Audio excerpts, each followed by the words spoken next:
Hello everybody, it's me, Mr. Tall23, back with another video. In this video I'm going to talk about Donald Trump's first week in office. Last week, on the same day of the last week, I made a video talking about Donald Trump's inauguration and my thoughts on it. And today I'm going to talk about Donald Trump's first week in office, what he's done, and my thoughts on what he has done. Obviously I'm not going to cover everything because there were a lot of things that he did, but I'm going to cover the main things.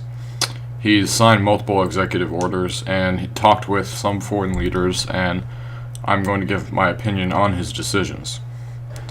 The first thing he did was take the first steps in repealing Obamacare and changing the problems of the Affordable Care Act. I agree with this because of the disaster that Obamacare is. Because under Obamacare, still 10% of the Americans are not covered when it was supposed to go down much lower than that. Healthcare plans are lost because they weren't in line with the Affordable Care Act regulations, and Obama claimed that the act would lower insurance premiums when they've actually gone up by more than $4,000. The ACA also has the provision of individual mandates, which basically forces Americans to buy health care or they have to pay a penalty. So I don't agree with Obamacare at all. I don't agree with the Affordable Care Act, and I think that what Donald Trump has done so far is good.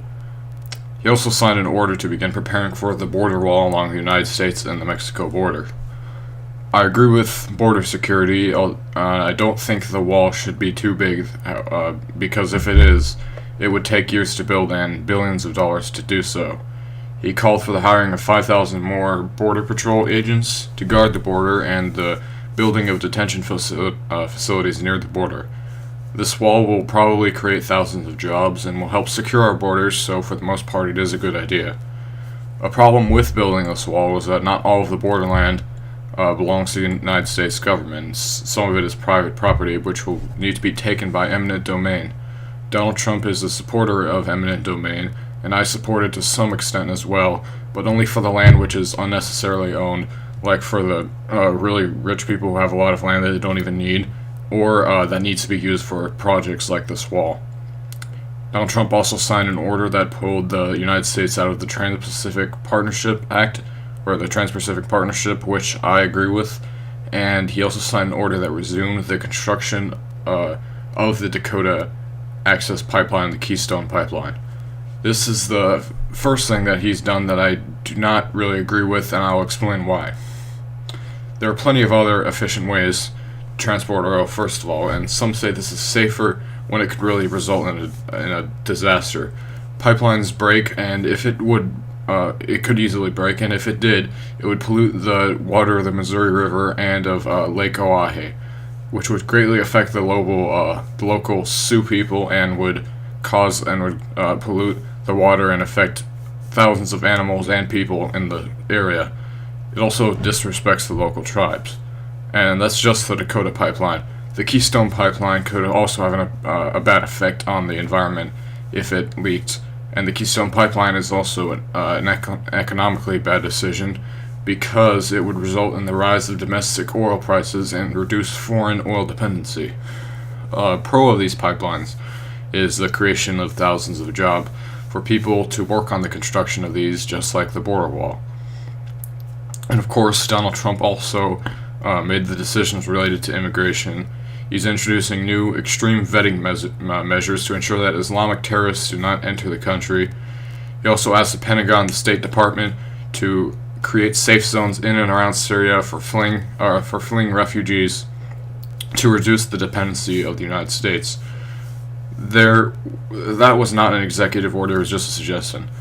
He also ordered a 120-day shutdown of the acceptance of Syrian refugees until the problem is solved.